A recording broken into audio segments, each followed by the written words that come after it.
जिस पर वो मुड़कर देखता है और डार्क नाइट में वहीं स्टंडेड रह जाता है। मेरे साइड फेस पर फायर की लाइट पड़ती है, जो प्रिमिटिव लोगों के लिए सबसे ज्यादा डरावनी चीज होती है। ये वही फ्लेम है जिसे वो गॉड और डिवाइन फायर मानते हैं। जिस पर उम्हा एक डिस्टॉर्टेड चीख निकालता है और डर के मारे जमीन पर गिर जाता है।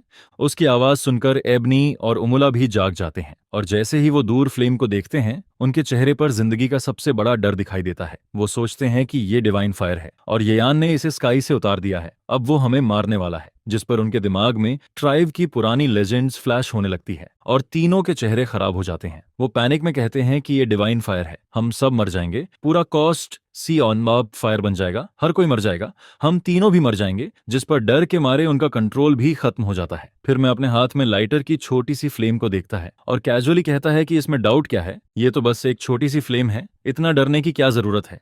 फिर मैं लाइटर को ऑन कर देता हूँ और कहता हूँ कि अब डरने की जरूरत नहीं है, डिवाइन फायर खत्म हो गया है। लेकिन तीनों मेरी बात इग्नोर कर देते हैं, जिस पर वो कहते हैं कि ये यान मजाक मत करो, डिवाइन फायर सोल्जर्स ग्रास और ट्रीज के साथ फैलते रहेंगे, सब लोग सी ऑफ फायर में मर जाएंगे, एंडलेस टॉर्चर झेलते हुए मरेंगे। कितने ट्राइब्स और कितने लोग इस कर्स की वजह से मर चुके हैं, और तुम कहते हो डिवाइन फायर खत्म हो गया है, ये कौन मानेगा। जिस पर डर्टी मोली दर्द में रोने लगता है। डर्टी मोला और डर्टी मुहा भी फियर में कंट्रोल खो देते हैं। फिर मैं कहता हूं कि पीछे मुड़कर देखो, डिवाइन फायर सच में गायब हो चुका है। जिस पर मुल्ली डरते हुए भी धीरे से पीछे देखता है। वहां सिर्फ पिच ब्लैक डार्कनेस होती है, ना कोई फायर होता है और ना ही कोई चीखें सुनाई देती हैं। जिस पर वो स्क्वाट पोजीशन में ही कंफ्यूज्ड हो जाता है और बोलता है कि डिवाइन फायर सच में गायब हो गया है, क्या ये सच है। जिस पर डर्टी मुला और मुहा भी ट्रेमलिंग के साथ पीछे देखते हैं और पाते हैं कि वहां कोई हेल जैसा सीन नहीं है, बस डार्क ट्रेसेस ही हैं। फिर तीनों जमीन पर गिर जाते हैं और हैवी ब्रीदिंग करते हैं, जैसे उन्हें सेकंड लाइफ मिल गई हो। वो सोचते हैं कि क्या ये सब इल्यूजन था। जिस पर मैं उन्हें देखता है और फिर से लाइटर जलाता है और फ्लेम फिर से उनके सामने अपीयर हो जाता है। जिस पर वो थोड़ी देर काम होते हैं, लेकिन इंस्टेंटली उनका हार्ट बीट बढ़ जाता है और वो शॉक में कहते हैं कि अभी तो डिवाइन फायर गायब हो गया था, फिर ये वापस कैसे आ गया। उनके लेग्स वीक हो जाते हैं और वो भाग भी नहीं पाते। तीनों की हालत ऐसी हो जाती है कि वो रो भी नहीं पाते। जिस पर मैं कैजुअली कहता हूं कि अब तो यकीन हुआ, जिस डिवाइन फायर को तुम डिजास्टर मानते हो उसे मैं इजीली कंट्रोल कर सकता हूं। फिर मैं लाइटर को ऑन ऑफ करता है, फ्लेम कभी जलती है और कभी बुझ जाती है।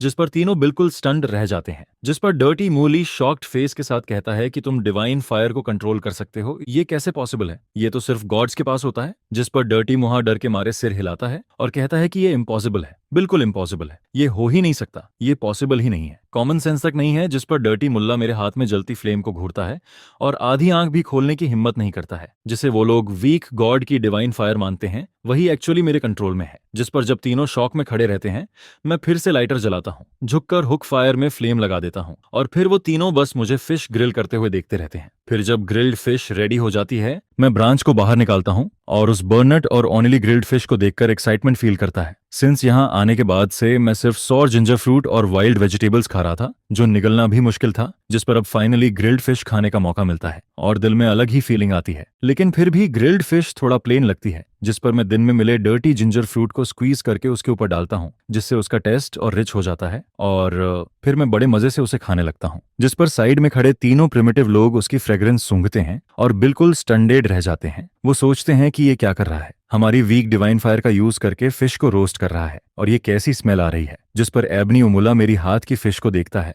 उसकी आंखें सीधी हो जाती हैं और वो पूछता है कि ये क्या है, इतनी अच्छी स्मेल क्यों आ रही है। टीम लीडर येयान, तुम क्या खा रहे हो, एबोनी भी केयरफुली पूछता है। लेकिन उसकी अटेंशन पूरी तरह उस फ्रेग्रेंस पर चली जाती है, जो अभी के डिवाइन फायर के डर से भी ज्यादा स्ट्रांग है। जिस पर मैं फिश चबाते हुए कैजुअली बोलता हूँ और उमुला अचानक रियलाइज करता है, ट्रेम्बलिंग फिंगर से ग्रिल्ड फिश की तरफ इशारा करता है और कहता है, टीम लीडर, क्या आपने डिवाइन फायर सिर्फ फिश को टेस्टी बनाने के लिए जलाया। जिस पर मैं सिर हिलाता हूं और तीनों फिर से शॉक्ड हो जाते हैं। सिर्फ टेस्ट के लिए डिवाइन फायर का यूज किया गया है। जिस पर वो मेरी तरफ देखते हैं और उनके एक्सप्रेशन में ऑन और फियर दोनों आ जाता है। जिस पर उन्हें महसूस होता है कि इस फिश में ना स्केल्स हैं, ना बैड स्मेल, ना इंटरनल ऑर्गन्स, सिर्फ सॉफ्ट फिश मीट है। और मुहा तो ग्रीड में पूरी तरह फंस जाता है। फिर कैजुअली कहता हूं कि अगर तुम लोग नहीं खाते तो मुझे ब्लेम मत करना, और मैं अपने मुंह से एक फिश बोन निकालता हूं जो उनके लिए जैसे शॉक जैसा होता है। जिस पर वो पहले डिसाइड कर चुके थे कि मुझ पर डाउट नहीं करेंगे, लेकिन अब रिग्रेट फील करते हैं क्योंकि उन्होंने पूरी फिश खा ली थी और स्टमक भी फुल था। फिर भी ग्रिल्ड फिश के सामने खुद को रोक नहीं पाते हैं। मैं उनके एक्सप्रेशंस देखकर हल्का हंसता हूं, क्योंकि प्रिमिटिव लोगों के लिए ग्रिल्ड फिश इमेजिन करना भी मुश्किल होता है। जिस पर मैं ब्रांचेस पर लगी 3 फिश में से एक निकालता हूँ और उन्हें दे देता हूँ और कहता हूँ कि एक मैं अपने लिए रखता हूँ। याद रखना, अगर मेरा खाना खाओगे तो काम भी करना पड़ेगा। जिस पर वो थोड़ी देर हेजिटेट करते हैं क्योंकि डिवाइन फायर पर ग्रिल्ड फूड खाने का डर रहता है, लेकिन स्मेल इतनी अच्छी होती है कि कंट्रोल नहीं कर पाते हैं। एबनी हार सबसे पहले आगे बढ़ता है, ग्रिल्ड फिश लेता है और बड़े बड़े बाइट्स में खाने लगता है और बाकी दोनों को कुछ भी नहीं देता है। जिस पर वो लोग पैनिक में उसके मुंह से छीनने की कोशिश करते हैं, लेकिन तब तक ऑलमोस्ट पूरी फिश खत्म हो चुकी होती है। बस थोड़ा सा टेल बचता है जिसे दोनों आपस में बांटते हैं और खाते हैं। जिस पर वो रिग्रेट करते हैं, कहते हैं कि हमने गलती कर दी, इतना कम हिस्सा मिला, एबनू तुम बेकार हो। और मैं दूर से ये सब देखकर बिना सरप्राइज हुए अपनी ग्रिल्ड फिश खाता रहता हूँ। फिर लेट नाइट हो जाती है। अचानक फुटस्टेप्स की आवाज आती है जिस पर एक लड़की की आवाज सुनाई देती है। ये यान, मैं तुम्हारे लिए खाना लाई हूँ। मैंने best saw ginger fruit collect किया है। तुमने शायद पूरा दिन कुछ नहीं खाया होगा। जिस पर वो पास आकर बैठती है। उसकी आवाज सॉफ्ट होती है। वो एबन्यू होती है। उसकी आंखों में थोड़ी थकान दिखती है। वो कहती है कि बाकी सब सो रहे हैं, टीम लीडर ने उसे बाहर आने से मना किया था, इसलिए वो छुपकर रात में आई है। जिस पर वो कहती है कि तुमने पूरा दिन कुछ नहीं खाया, जरूर भूख लगी होगी। ये जिंजर फ्रूट्स आज ही कलेक्ट किए हैं, काफी स्वीट हैं। हमें कम फूड मिलता है, इसलिए मैंने ये बचाकर तुम्हारे लिए रखा है। लेकिन जब मैं हाथ नहीं बढ़ाता हूँ, जिस पर इबोनी सोचती है कि शायद मैं लेने में हेजिटेट कर रहा हूँ, मैं अपने चेस्ट और एब्डोमेन को सीधा करके खड़ा होता हूँ और फुल कॉन्फिडेंस से भरा हुआ दिखने का प्रिटेंड करता हूँ। जिस पर मैं कहता हूँ कि आज मैंने बहुत सारे जिंजर फ्रूट पिक किए हैं और काफी खा भी लिया है। ये बहुत प्रेशियस फूड है, अगर नहीं खाओगे तो फ्रेश नहीं रहेगा। ये बोलते हुए मैं उसके एक्सप्रेशन को देखता हूँ, जो देखकर समझ आता है कि वो चोरी करने नहीं आई है। जिस पर मैं वापस जिंजर फ्रूट उसकी तरफ स्प्रैंकल कर देता हूँ और कहता हूँ कि मैं नहीं खाता, तुम सब खा लो। जिस पर इबोनी बिना रुके सब एक साथ खा जाती है और फिर कहती है, ब्रदर यान, तुम बचपन से ही वीक रहे हो और आज तो तुम्हें ट्राइब से बाहर भी कर दिया गया है। तुमने पूरा दोपहर कुछ नहीं खाया होगा। ये जिंजर फ्रूट्स इतने अच्छे हैं, अब मैं उस तरह की पुअर बोन्स को और नहीं देख सकती। यह सुनकर मैं थोड़ा सोचता हूँ और कहता हूँ कि पता नहीं हम इसे डाउन देखते हैं या नहीं, लेकिन हमारे टीम लीडर येयान तो इसे और भी ज्यादा डिस्टैंड करते हैं। जिस पर इबोनी थोड़ी एंग्री हो जाती है और कहती है, ये कैसी नॉनसेंस बात कर रहे हो तुम लोग? तुम मेन लोग तो कोई काम ठीक से कर ही नहीं सकते। इतना अच्छा जिंजर फ्रूट जिसे हम विमेन लोग रेयरली खा पाते हैं, और तुम कहते हो कि हम इसे डाउन देखते हैं। 100 लोग भी इसे नहीं खा सकते, और मैं तो नहीं चाहती कि ब्रदर येयान इसे खाए। बस अपनी स्वॉलन फेस दिखाकर प्रिटेंड कर रहे हो। यह सुनकर मैं हल्का सा हंसता हूँ और कहता हूँ, हे एबनी, तुम्हें पता है हम तुम्हारे दिए जिंजर फ्रूट को क्यों डाउन नहीं देखते? क्योंकि हमारे पास फिश खाने के लिए है। जिस पर ओरिजिनल ट्रियो भी ट्रायम्फेंट लुक के साथ खड़े रहते हैं। यह सुनकर एबनी शॉक हो जाती है और कहती है, फिश तो रिवर में स्विम करती है। इवन टीम लीडर उमुया भी फिश का नाम सुनकर अनकॉन्शियसली स्लाइवा निगलते हैं, और कई ट्राइब्स के लीडर्स ने भी इसे कभी नहीं खाया। तो ये कैसे पॉसिबल है कि तुम्हारे पास फिश है? जिस पर मैं मुस्कुराता हूँ और कहता हूँ, इबोनी, अगर तुम्हें विश्वास नहीं है तो ये देखो। और मैं ग्रास ऐश में से एक ग्रिल्ड फिश निकालता हूँ जो अभी भी वार्मथ की वजह से अच्छी तरह प्रिजर्व्ड है और खुद के लिए भी डिलीशियस लगती है। यह देखकर एबनी शॉक फेस के साथ उस फिश को देखती है और कहती है, ये क्या है? जिस पर मैं कामली कहता हूँ, ये फिश है। फिर मैं उसे ग्रिल्ड फिश थमा देता हूँ, जिसे देखकर उसके फेस पर अजीब सा एक्सप्रेशन आ जाता है, क्योंकि ये वही फिश है जिसे वो सिर्फ इमेजिनेशन में टेस्ट कर सकती थी और अब वो उसके सामने है। जिस पर वो कहती है कि मुझे पता है ये फिश है, लेकिन ये रिवर वाली फिश से अलग दिख रही है। जो देखकर मैं कहता हूँ कि क्योंकि ये ग्रिल्ड फिश है, एक बाइट लेकर देखो, तुम्हें खुद समझ आ जाएगा। जिस पर इबोनी धीरे से एक बाइट लेती है और अचानक अरोमा फैलने लगता है, जो उसके माउथ में जाते ही ऐसा फील देता है जैसे एक नई दुनिया का डोर खुल रहा हो। और फिर वो एक के बाद एक बाइट लेती जाती है और कुछ ही बाइट्स में खत्म कर देती है, जो इतना डिलीशियस लगता है कि उसकी आइज गोल्डन चमकने लगती हैं। जिस पर वो थोड़ा शर्माते हुए सोचती है कि उसे लगा था वो खाना नहीं खा पाएगी, लेकिन उसने ग्रिल्ड फिश खा लिया, फिर भी जिंजर फ्रूट लेकर आई। यह सोचकर उसका मन करता है कि जमीन में कहीं छिप जाए। फिर मैं पूछता हूँ, वो मेन जो दुनिया में पीछे रह गए थे उनका क्या हुआ? और झूली के बारे में भी पूछता हूँ। जिस पर वो बताती है कि अगर ट्राइब में वापस जाना है और उमुया से फैक्ट्री वापस लेनी है तो पहले इन्फॉर्मेशन लेनी पड़ेगी, क्योंकि अब ट्राइब में फूड शॉर्टेज है और फूड बचाने के लिए टीम लीडर उमुया ने उन मेन को एक रिमोट जगह पर भेज दिया है जहां डोजन लोग हैं, लेकिन फूड सिर्फ कुछ के लिए ही है और उन्हें कलेक्शन का टास्क भी करना पड़ता है, जिससे सिचुएशन और भी टफ हो जाती है। यह सुनकर मैं सिर हिलाता हूं, क्योंकि पहले ही जिंजर फ्रूट और वाइल्ड वेजिटेबल्स से लाइफ मेंटेन करना हार्ड था और अब फूड और कम हो गया है, जिससे फ्रीजिंग डेथ का खतरा भी बढ़ रहा है। लेकिन फिर मैं सोचता हूं कि यही सही मौका है उन्हें अपने साथ लेने का। इसके बाद मैं इबोनी से कहता हूं कि अभी भी देर नहीं हुई है, आज रात आओ और मेरे साथ कुछ फिश ले जाओ। जिस पर मैं उठता हूं और रिवर के पास जाता हूं जहां मैंने फिश ब्रांचेस से सिक्योर करके रखी होती है, क्योंकि ये फिश बहुत वैल्यूएबल चीज है। नियर बाय ट्राइब्स के लोगों ने इसे कभी नहीं खाया, इसलिए कुछ भी काटो तो छुपा कर रखना पड़ता है। जिस पर इबोनी फिश लेकर कहती है कि आज की फिश बहुत डिलीशियस है, थैंक यू, तुम्हें खुद को प्रोटेक्ट करना चाहिए ताकि तुम सरवाइव कर सको, मैं फिर तुमसे मिलने आऊंगी। यह सुनकर मैं साइलेंट हो जाता हूँ क्योंकि वो सोचती है कि मैंने ये फिश कहीं से कट करके लाया हूँ, जो मुझे अंदर से थोड़ा अनबेयरेबल लगता है। जिस पर मैं सोचता हूँ कि अब इबोनी को दुनिया दिखाना जरूरी है, और मैं कहता हूँ इबोनी, मैं एक ऐसा ट्राइब बनाना चाहता हूँ जो तुमसे 10,000 गुना स्ट्रांग और लाइट हो। जिस पर वो बिलीव नहीं करती, तो मैं कहता हूँ कि मेरे साथ चलो। यह सुनकर इबोनी मुझे सीरियस एक्सप्रेशन के साथ देखती है और कहती है, ब्रदर यान, मुझे नहीं लगा था कि तुम अभी भी ट्राइब बनाने के बारे में सोच रहे हो। क्या तुम्हें सच में इतना बड़ा शौक लगा है? यह कहते हुए उसके दिल का सैडनेस बाहर आने लगता है, क्योंकि क्लैन ने कहा था कि मुझे ट्राइब से इसलिए निकाला गया क्योंकि मैं उसे सह नहीं पाया, लेकिन वो कभी इसे बिलीव नहीं करना चाहती थी। फिर भी अगर बिना रीजन के ऐसी बात कही जा रही है तो कुछ तो होगा। यह सोचकर वो मुझे पिटी वाली नजर से देखती है, जो देखकर मेरे दिमाग में ब्लड तेजी से दौड़ने लगता है, और मैं कुछ भी एक्सप्लेन नहीं करता, बस सीधे उसका हाथ पकड़ लेता हूँ और रिवर की तरफ चलने लगता हूँ, जिस पर उसका फेस रेड हो जाता है और वो मजबूरी में मेरे साथ चलती रहती है। जैसे ही मैं रिवर के पास फिश किंग को उठाता हूँ, वो लाइवली फिश उसके सामने आ जाती है, जिस पर बाकी सब लोग बिल्कुल डम्फॉन्डेड हो जाते हैं और पूछते हैं ये क्या है। ट्री की बड़ी फिश, छोटी फिश सब जंप करती हुई दिखती है, जिस पर एबनी वहीं पर स्टनड खड़ा रह जाता है। उसके फेस पर डिसेबिलिटी साफ दिख रहा होता है। ब्रदर यान, तुमने ये फिश पिक की है? एबनी धीरे से पूछता है, जिस पर मैं कहता हूँ क्या पिक की? ये मैंने कैच की है इस फिश किंग के साथ। जिस पर मैं कैजुअली कुछ फिश नेट से निकालता हूँ, उन्हें कॉपर बॉल से स्क्यूअर्ड करता हूँ और उसे दे देता हूँ। जिस पर वो कहता है, तुमने ये फिश कैच की? मुझे सच में कॉन्फिडेंस नहीं हो रहा। जिस पर मैं कहता हूँ, फिश अपने पास रखना, याद रखना किसी और को पता नहीं चलना चाहिए, और आगे से मुझे डाउन मत समझना, सुना तुमने? और मैं धीरे से एबनू के हेड पर टैप करता हूँ, जिस पर वो एक हाथ में बड़ी फिश पकड़ता है और उसकी खुशी और सरप्राइज वाली एक्सप्रेशन अचानक वापस आ जाती है, जैसे उसे होश आता है, और वो मेरे हेल्दी व्हीट कलर और हैंडसम फेस को देखता है। जिस पर इबोनी ब्लश करने लगता है और मैं स्मर्क करते हुए कहता हूँ, अगर ज्यादा टायर्ड फील कर रहे हो तो आज रात यहीं रुक भी सकते हो। ये सुनकर उसका फेस तेजी से रेड होने लगता है, उसकी आईज इधर उधर देखने लगती हैं, उसे समझ नहीं आता कहाँ देखे, और वो ऑकवर्ड सा बिहेव करने लगता है, जिस पर मुझे अंदर से हंसी आती है और लगता है जैसे मैं कुछ नॉटी कर रहा हूँ। भले ही प्रिमिटिव लोग इस तरह की चीजों में ओपन होते हैं, लेकिन एबनी अभी भी एक छोटी गर्ल है, इसलिए थोड़ा शय फील करता है। फिर मैं सोचता हूँ कि उसे रुकने को कहना बस मजाक था, क्योंकि अगर अभी जाना भी हो तो बस एक आफ्टरनून का ही रास्ता है, और मेरे मेन शेल्टर में सिर्फ एक जगह है, कोई प्राइवेट रूम भी नहीं है। जिस पर एबनो अपना सिर झुका लेता है और अपनी टोज को देखने लगता है और धीरे से कहता है, हाँ, लेकिन मैं अभी बहुत छोटा हूँ। जब मैं थोड़ा बड़ा हो जाऊंगा, जब मैं टीम लीडर उमुया की एज का हो जाऊंगा। यह सुनकर मैं सोच में पड़ जाता हूँ, क्योंकि सच में एबनो अभी ग्रो नहीं हुआ है, फिर भी वो ऑलरेडी एक वेल नोन ब्यूटी है, लेकिन उसे उस एज तक वेट करना पड़ेगा। जिस पर वो खुद अपनी बात से ऑकवर्ड फील करने लगता है और उसकी बातों में कुछ अजीब मीनिंग आने लगता है। तभी अचानक मुझे होश आता है और तब तक एबन जा चुका होता है। जिस पर मैं दूर आसमान की तरफ देखता हूँ, जैसे खो गया हूँ।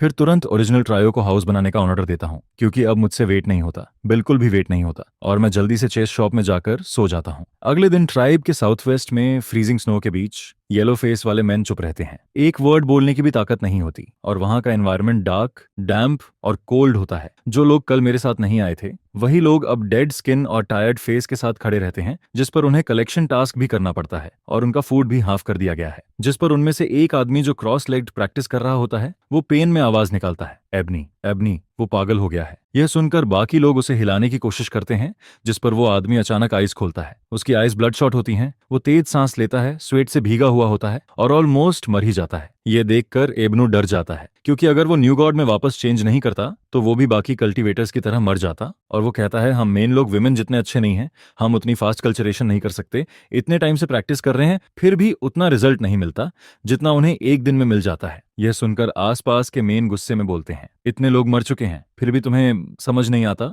तुम अभी भी प्रैक्टिस कर रहे हो? जिस पर एबोनी हल्की हंसी के साथ कहता है, अगर प्रैक्टिस नहीं करेंगे तो क्या डेथ का वेट करेंगे? ऐसे ही जीते रहेंगे तो एंड फिक्स है, इससे बेहतर है फाइट करते हुए मरें। जिस पर वो सबको देखता है, क्योंकि वो सबसे बड़ा और रिस्पॉन्सिबल है। भले ही उसकी कल्चरेशन स्पीड विमेन से कम है, लेकिन मेन में सबसे फास्ट है, और अगर वो स्ट्रांग नहीं बनेगा तो फूड कैसे लाएगा और उन ब्रदर्स का सामना कैसे करेगा जो उसे लीडर मानते हैं? वो काफी टाइम से प्रैक्टिस कर रहा है, फिर भी फर्स्ट रियलम में ही है।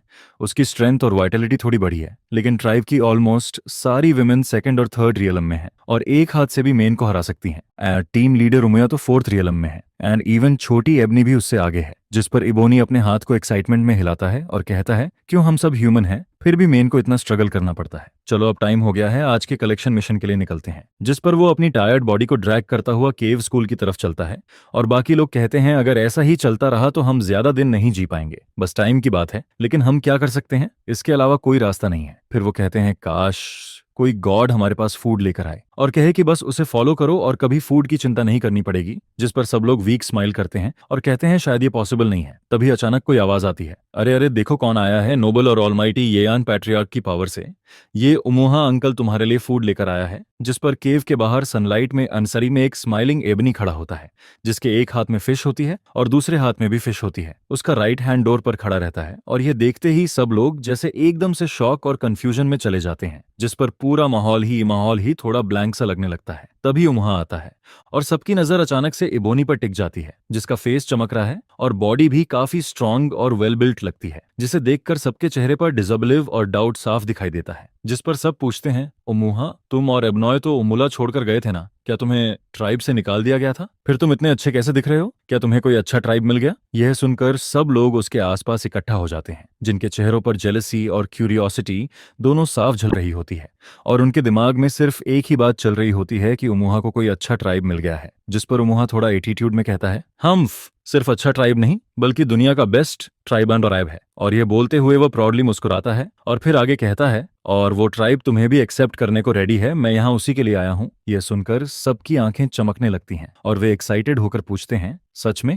ऐसा भी कोई ट्राइब है जो हमें एक्सेप्ट करेगा? उमुहा तुम मजाक तो नहीं कर रहे? जो तुम बोल रहे हो वो सच है ना? जिसके जवाब में उमुहा कामली कहता है, डोंट वरी, बिल्कुल रेडी हैं। टीम लीडर पहले ही तुम्हारी सिचुएशन समझ चुका है, तो तुम लोग बस रिलैक्स रहो और खुश रहो। और ये कहते हुए एबनी हल्का सा हंसता है। इसके बाद वह बताता है कि आज सुबह मैंने उसे उन लोगों के पास भेजा था जो पहले हमारे साथ नहीं गए थे, और उसका काम था उन्हें कन्विंस करना। जैसा मैंने कहा था, उमुली और उमुराजे को भी साथ लाना है और हाउस केव बनाना है। जिस पर वह कैजुअली जोड़ता है, कल हमने अच्छा खाया पिया तो आज थोड़ा काम भी करना पड़ेगा। फिर उमुआ थोड़ा मिस्टीरियस टोन में कहता है, हमारा ट्राइब नदी के किनारे है, ज्यादा दूर नहीं, बस हमारे ट्राइब के एज पर ही है। यह सुनकर सब लोग कंफ्यूज्ड हो जाते हैं और तभी वह जोर से बोलता है, और हमारे टीम लीडर हैं नोबल और पावरफुल ये यान। यह सुनते ही सबका एक्साइटमेंट तुरंत खत्म हो जाता है और माहौल अचानक से ठंडा पड़ जाता है। ये यान, वही ये यान? क्या वो वही नहीं जो शौक सहन नहीं कर पाया था? कोई कहता है, जिस पर दूसरा बोलता है, हाँ, कल वही खाना सर्व कर रहा था और उमुया टीम लीडर को थ्रेटन भी कर रहा था और कुछ ट्राइब बनाने की बात कर रहा था। फिर सब हंसते हुए कहते हैं, एक आदमी ट्राइब कैसे बना सकता है? ये पॉसिबल ही नहीं है। और यह सोचकर सब डिसअपॉइंटेड हो जाते हैं और डिसाइड करते हैं कि वे फिर से बाहर जाकर